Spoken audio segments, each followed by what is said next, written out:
Have you received a large archive split into several parts and need to put it back together? You actually don't need to manually merge those files.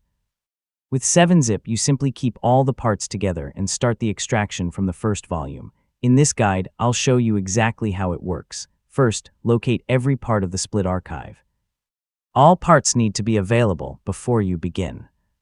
For a 7-zip multi-volume archive, you'll commonly see file names ending in .7zip.001, .002, .003, and so on.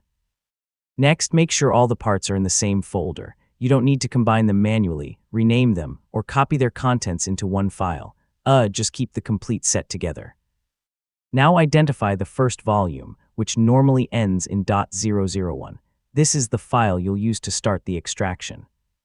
Don't open a later part by itself, because 7-zip needs the complete sequence to reconstruct the archive. Right-click the first volume, open the 7-zip menu, and choose Extract here, or select Extract Files if you want to choose a different destination.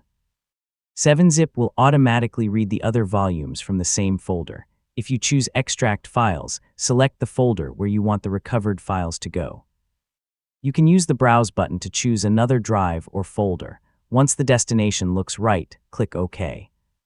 7-zip will now read the archive volumes in sequence and reconstruct the original data while extracting it. Depending on the archive size and your storage speed, this can take a while. So let the process finish completely. If 7-zip reports that a volume is missing, check the folder carefully and make sure every numbered part is present.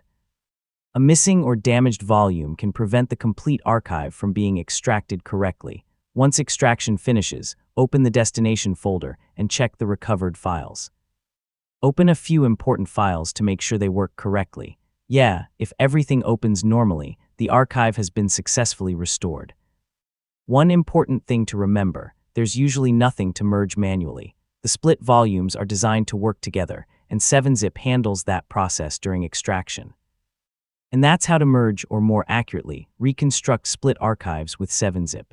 Keep every part together, start with the 001 volume, and let 7-zip handle the rest. Pretty simple once you know the process.